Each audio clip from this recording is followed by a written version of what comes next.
one of the most important topics and one close to my heart, child safety and children's rights. Metaverse Safety Week is a 5-day program dedicated to safeguarding humans and societies at this intersection of emerging technologies such as the metaverse. My name is Laura Brown. I'm the track chair for today, XRSI advisor, and co-chair for the XRSI Child Safety Initiative. In my day job, I lead public safety education for Oracle's local government global business unit. I'm a trauma-informed educator and learning designer, and have designed and developed XR-based training simulators for law enforcement and mental health crisis response professionals, focusing on conditions that include autism, psychosis, suicidal ideation, and PTSD. My career revolves around developing training programs for law enforcement technology, including body-worn cameras, digital evidence management, 911 dispatching software, and mobile applications. Efforts are aimed at helping police agencies improve their situational and organizational intelligence to bring meaningful improvements in community safety. Safety-critical systems like those used by law enforcement require specialized skill sets and training. At XRSI, our work similarly focuses on strengthening a network of guardians for children online, down to the professionals who are designing the software that children use. Since I was 7 years old, I've been a peer educator, advisor, and counselor for at-risk kids, which I generally define as kids raised in chronically stressful or traumatic environments. At-risk kids often navigate the world on their own, which is why I'm drawn to today's subject and doing everything in my power to help safeguard children in the metaverse. With the holiday season upon us, kids will receive new gadgets, wearables, VR headsets, and smart toys. Due to the speed of its development and the novelty of its content, the metaverse gives rise to new, unforeseen risks and psychological harms. This is why today we have brought together youth policy advocates, legislators, technology professionals, civic organizers, parents, educators, and guardians to discuss the very challenges of emerging and immersive technologies. Metaverse brings benefits to kids and families in the form of innovation, education, therapy, and play. So let's take today to hear from the companies, lawmakers, and parents on how we can harness these positive applications while creating mechanisms such as new laws and frameworks to limit the negative consequences for young people. Children are the most excited about emerging technologies. However, at the same time, they're the most vulnerable and need our help to navigate these new realities. If we're not careful today, build safeguards that prevent harm to children, we may never recover from the tragedies of our collective negligence might enable. Now is the time to make sense of what went wrong with the advent of the internet and upgrade our defenses for the next generation of the internet, especially for young people. I am inspired by today's agenda. We're joined by U.S. Congresswoman, the Honorable Lori Trahan, who will be delivering our opening keynote address, followed by several distinguished researchers and child safety advocates. Today's closing keynote is delivered by one of the fiercest advocates for child safety and the very first global online safety regulator, the eSafety Commissioner of Australia, Julie Inman-Grant. The intersection on today involving artificial intelligence, brain-computer interfaces, Web3, and extended realities present a dire need, but also an opportunity to stay ahead of the challenges convergence presents to us. Our collective abilities to prevent crises, mitigate threats, and assess risks will be instrumental in shaping the future of the next generation. Every half a second, every day, a child goes online for the first time, tapping into all the great opportunities the internet has to offer, also facing grave risks. These risks are only going to be amplified as more and more children step into the immersive domain, using devices with the ability to not only collect extraordinary amounts of data and profile them, but also manipulate and alter their behavior and their developing brains permanently.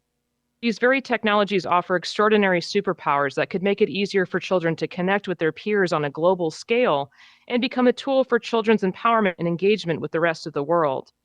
As thousands and then millions, and over the course of time, billions of children step into immersive realities and engage with Web3 protocols, it is up to all of us, governments, the private sector, academics, and civil society, to formulate safeguards and eliminate the most egregious risks online. One thing's for sure, we can't do this alone, and we can't do this without proper research, which is why today is so important. Year after year, we need to issue guidance, especially right before the holidays. Each holiday season, we will take the time to not only reflect upon these risks, but issue guidance to parents and families who will invest in these technologies and bring them home as presents without fully understanding the harm these technologies could potentially cause. Today, we may not have all the answers, but there are a few things that social media has taught us. That the digital online world we immerse ourselves in shapes what we become.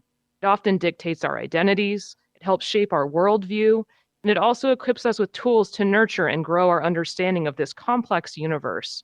What we need to do for children, young people, and parents is strike a balance between exercising too much control and leaving children without any safeguards.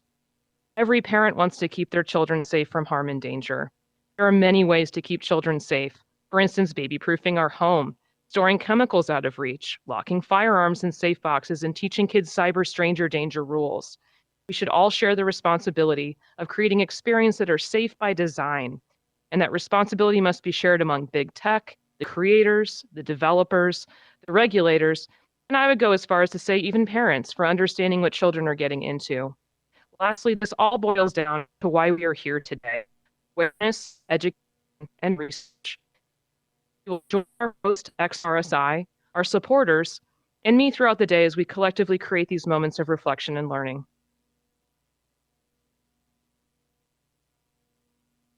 Looks like we have some extra time. Benner, what are you most excited about the metaverse? Oh, well, what makes me the most excited about conversations like this is, and you brought it up when you were sort of setting the stage for the day so well, with Web 1 and Web 2, we didn't have anybody putting up these safeguards, and I am a product of that generation of the internet. And, a lot of people my age ended up getting exposed to things that they, rightfully never should have.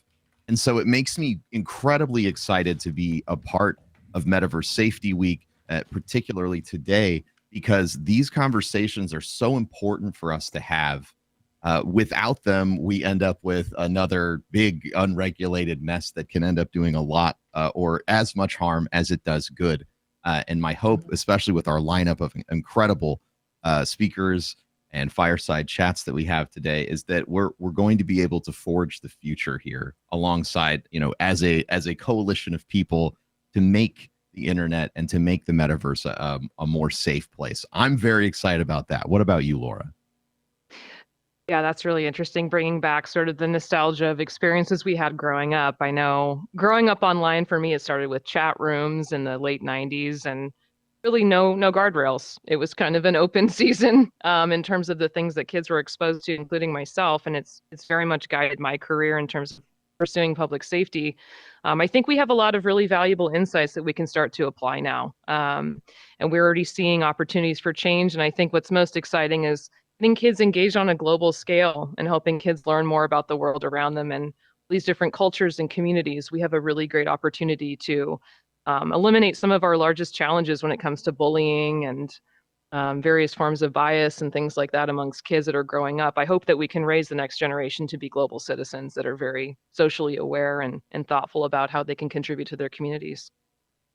Absolutely. And there's never been a more technologically informed generation of people. Yeah. Yeah. Coming up now, I have the opportunity through my job and my career of making content for so long to really see how ad hoc communities grow online, especially in the gaming space.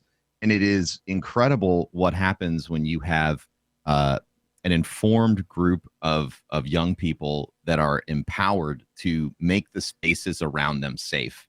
I've seen communities get built that don't have this sort of consideration at their onset, and I've seen communities be built where the consideration of everyone's health and safety, mental health, especially online, from the beginning, and you end up with two very different communities. And so something that I'm excited about as we're looking at developing policy and frameworks to keep everyone safe is, I'm really looking forward to hearing what people think about how are we going to empower folks, empower children, especially to be able to keep themselves safe, be able to self-organize, and be able to police their own spaces, as well as being provided safe spaces to participate and interact in. Yeah, I think that word empowerment is a critical one, especially when we talk about concepts like identity and kids are developing throughout their life. for up to 25 years. We don't end our development when we're in our early teens or 18 years old. It continues on. So I think we're going to No, we start to don't. see. We don't. We keep growing and keep learning. So I think we'll really be seeing uniqueness in self-expression that we've never seen before, and how we protect that sovereignty to be yourself is going to be interesting. And it's definitely a worthy conversation that we're having here today with our experts that are joining us in these panels and presentations. Looking forward to that. Yeah, I'm definitely, the expression of online identity and identity in general is so incredibly important. Um, coming from gaming, seeing the identities that people develop, whether that is as a content creator, whether that is a consistent player of an MMO, these Hmm.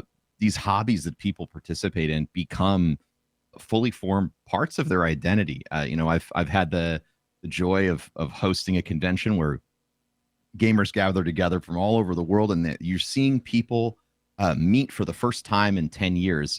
They've made deep, meaningful relationships online in spaces that were safe. So when they got a chance to meet in person, everyone's who they said they were, and Hmm. there's no surprises. And I think that that just emphasizes the value of all of the potential of this technology. That all of that and all of those communities were built on older architecture of the internet, and now we have this full immersion that's coming at us at light speed. Introductions Hmm. of new technologies almost every week at this point that seem to just shatter our expectations. Things like Chat GTP or GPT, Hmm. Hmm. and as this acceleration happens, if we aren't having these conversations now, it could be too late.